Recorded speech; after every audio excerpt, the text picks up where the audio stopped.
Today I will be teaching you how to do assessments within VERGE. Once you're on your course landing page, you'll need to click Resources. Within Resources, you will see your folders that you've created, and if you have questions about the folders, please refer back to Module 1, where I go over the introduction to VERGE and basic navigation, activities, and how-to. So within your folders, you'll choose where you want to house said assessment. So I'm going to create a cells and microorganisms assessment. So once you're in the folder or in the area that you want to create the assessment, you click Add, because you'll be adding an element to the folder. Tests are listed under activities because it's something that the students do. So you would need to name your test.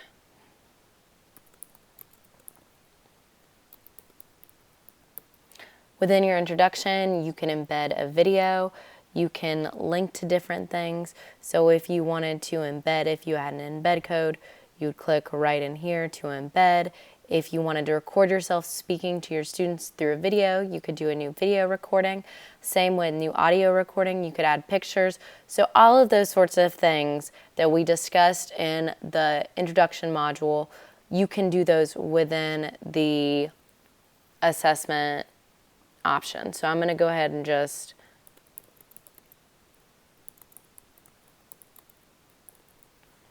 then you'll need to add your learning objectives. With everything into CAP, it's so important that we align to a standard.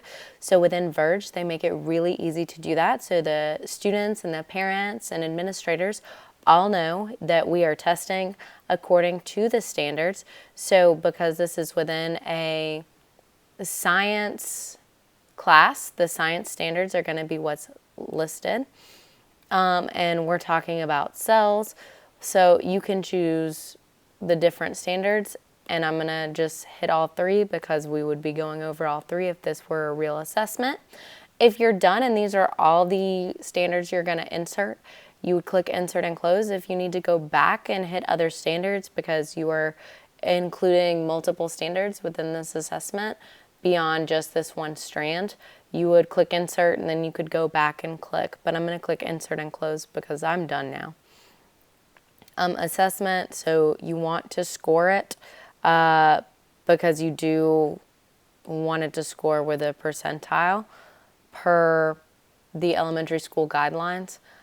You can click to add to gradebook immediately, which is another time-saving factor why we highly encourage you to utilize this assessment tool. Mandatory, I always click yes because all my students are required to do so. If a student has an IEP or an ELP plan that says differently, you can obviously change that. And also you can click if it's homework. I do not give assessments for homework. However, this could be an assessment that wasn't for a grade. It could be a pretest. And in that case, you could have the students do it at home. So when you're happy with your decisions, you would click Save. And you can add the deadline later, so you can change that stuff up here. If you want to change, you can click Edit Test Settings. And let's say I do want to add a deadline. I could set a time span for the kids to use it, so it'll automatically allow the kids to access the test on Monday and I don't have to go in the morning and change it. So you can do that. You can also set a deadline, so at the end of a specific day. So you can go back through and change those later, because if you're reusing these tests year after year, you will need to adjust those. So it doesn't have any questions, so students can't take it. So to add questions, you would click to the Questions tab, and you would click Add, and you can choose which question type that you would like to add. Multiple choice is pretty standard, so you can add your questions.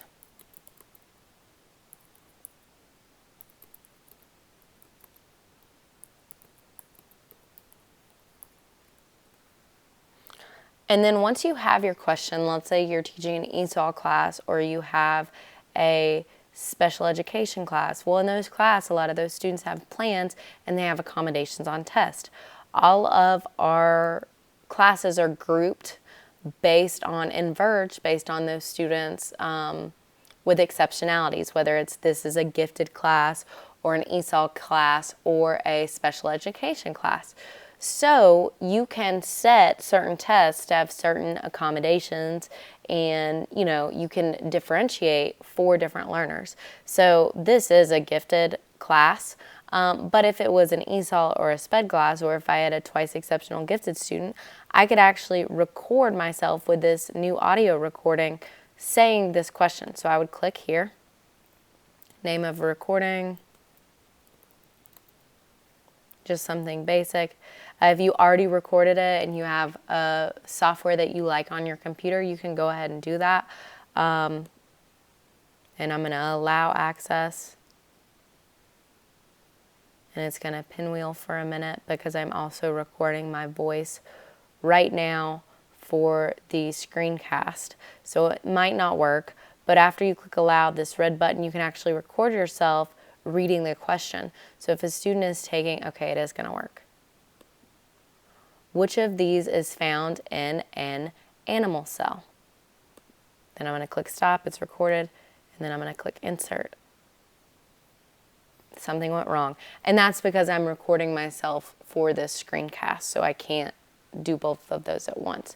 But normally I would just be able to insert that and the students could click to play that. So then you would add your answer choices. You would choose which one is going to be correct. You could remove an answer choice if you wanted. You can add another additional answer choice if you wanted to. You choose which learning objective this question aligns to. You can set a score value. So if you have a constructed response that is worth 4 points compared to a multiple choice, that's what you would do. So we're talking animal cell. So let's go, which of these is found in an animal cell?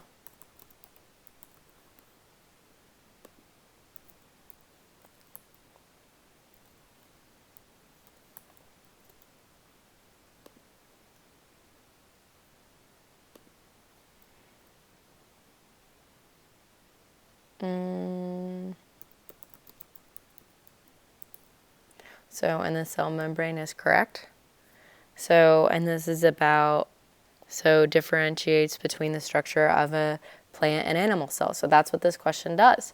So I would click that and then save. Save and new would be if you wanted to add another multiple choice question, but I do not. So now I will add you can add a open answer or a short answer where a student would write in a single word. An open answer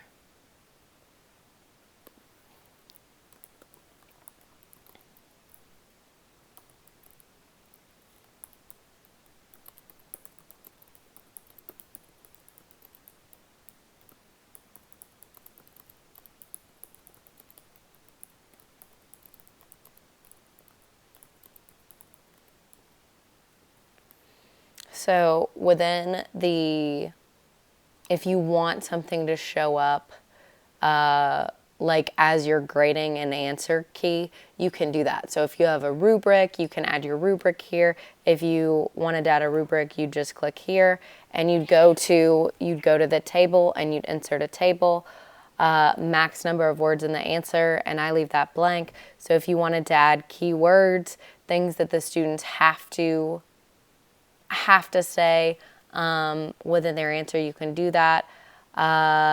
And I do not recommend using an automatic assessment with elementary age students because a lot of times there are misspellings and we're looking for mastery of the content, not spelling unless it was a spelling test. So again, add a learning objective.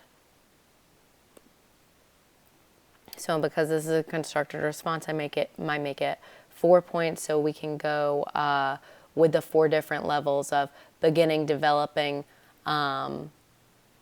mastery, and exemplary status. So save and news, and I accidentally did save and new instead of just save.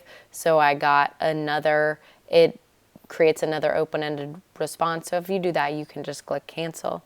So add, I'm going to add a hotspot because I think this is a really great tool and a really great way to reach students who might not be good at multiple choice, who might need another form of assessment. So you can click the hotspot and you would write the question here.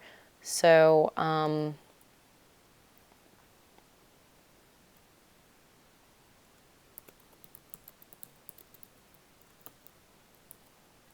so click the nucleus. And obviously, if you're doing an assessment yourself, you would probably want to be a little more detailed in the directions you give your students. So you upload an image. So I already have some images because I've been doing this, but I'm going to add a upload and insert, and I'm going to click, and I'm going to choose my file. So I went to downloads, and I downloaded this today with Creative Commons. So upload and insert.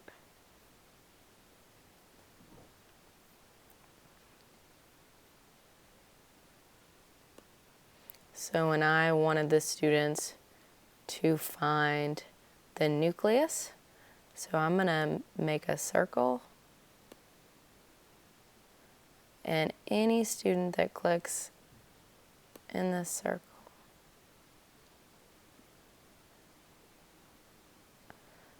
is going to be okay.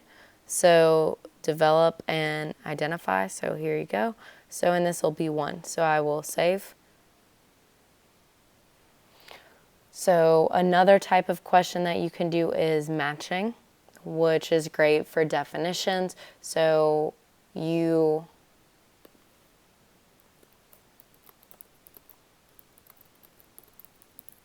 would need to give your students directions. And then your choice would be here. So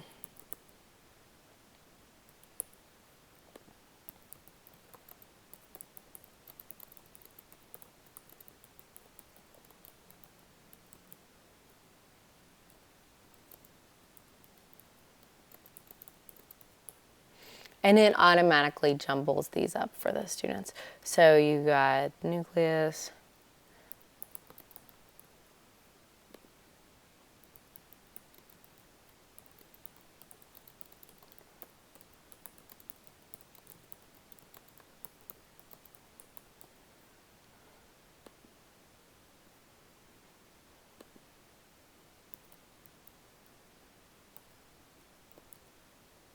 cytoplasm,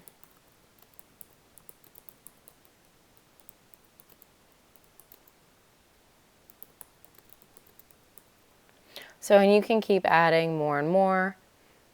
Pick your learning objectives. You can add more pairs, obviously, but for the sake of time. So because I have 3 matching pairs, I would score value this as 3, and then you'd save. So you have a bunch of different question types that you can go select from a list. So you might say,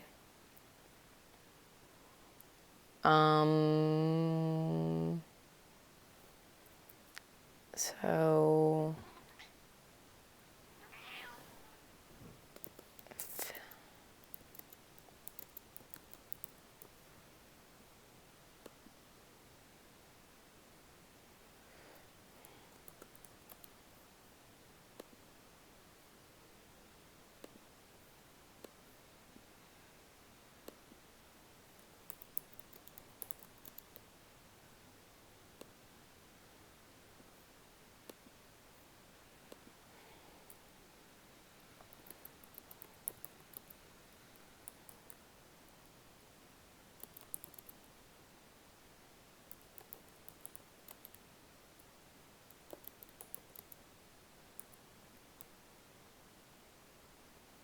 So you might add, so they have to choose between plant cell, animal cell.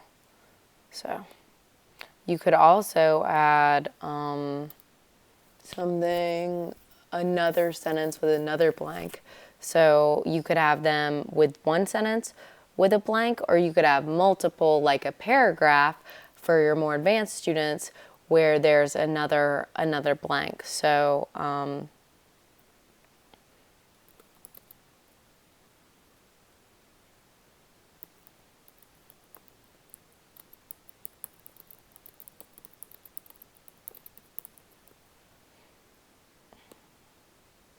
this isn't a very good example, but the students would have these three choices. So, and you could add another alternative like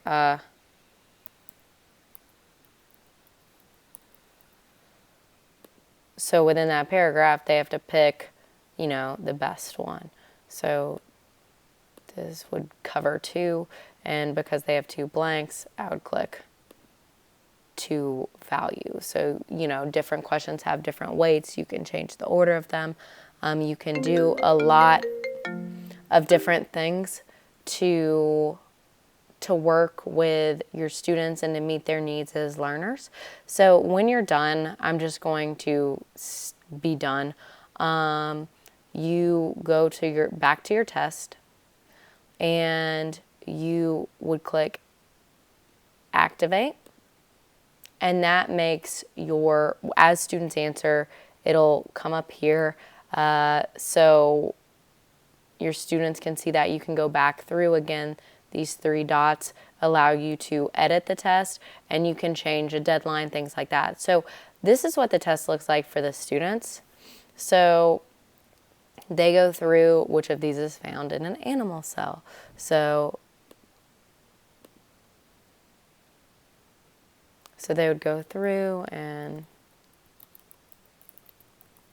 also for your students, if you have a ESOL student, or if you have a student maybe who they have an accommodation where they don't write or they don't type a lot for whatever reason, they could record a video there. So for your younger grades, a student could listen to you explain the question, and then they could record their own voice explaining it versus the typing, which is very common in older grades, the typing. So here they click, and then they put that where they want to put it. And the matching, so the cell wall.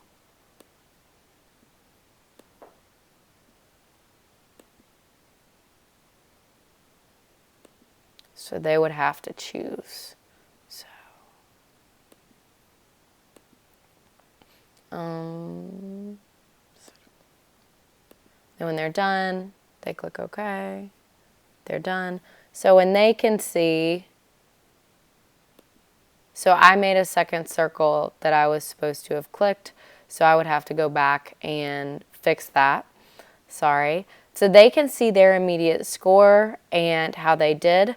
And with this, I would have to go through and actually score that and change that. So I would have to look at their answer and decide what I wanted to give the students out of that, and that's how they would get their test. So if I realize, oh, I messed up this nucleus question, I'd go back to my cell test example. I'd go back to my questions, click the nucleus.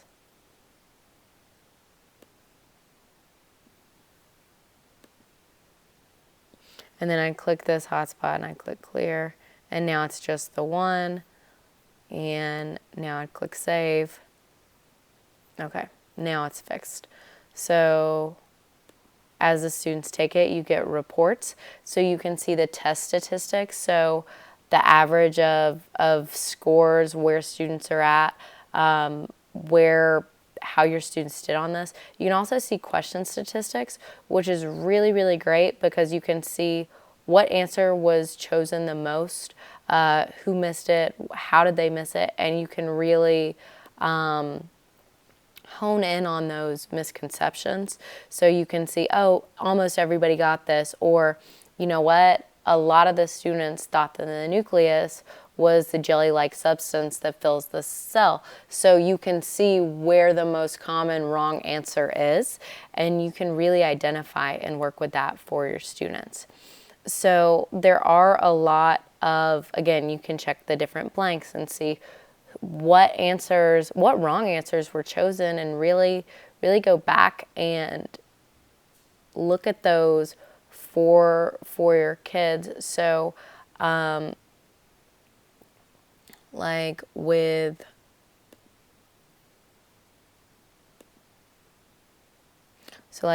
this one, I can see, okay, this one we had a harder time with. 5 students missed it. This one, only 2 students missed it, so that's not a question we might go over in class. This one, everybody got it right, so I don't need to recover these questions. And these are just either or questions, so it's either harmful or beneficial. So these were, this was choose all that apply. So, you had some students miss that, but for the most part, they were able to choose the correct ones. So I'm able to see the misconceptions that we have, and I'm able to look at that and focus on those things as a teacher. So the test automatically scores. It can automatically go into the grade book. And this is such a huge time-saving resource for teachers. And then when I'm done, or if something happened, I deactivate it. If you have students that haven't taken it, let's say you have a student who is hospital homebound, or a student who's out sick a lot, you can send a reminder and the student's little message will pop up, hey, don't forget to take this test. And you can edit it and you can save it and use it in other classes. So if you have this test and you I teach science to 3 different classes. So instead of having to redo this, I'm in my gifted class right now, instead of having to redo this for all of my classes, I would just click copy and I'd copy it to, I'm in my gifted class right now, my next science class.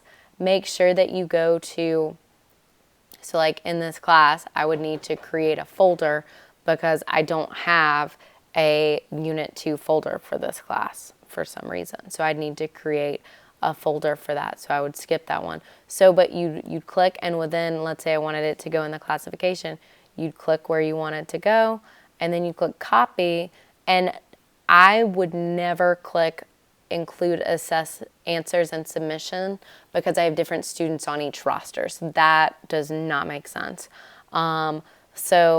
And I would click copy, and this would be housed in multiple areas. So it's a great resource. It's really, again, a great resource. Within your test, you can categorize the questions. I do not do this because I have not created enough questions. So if you were to add a category based on the standards and make 15 questions within that standard, students could get random questions from that.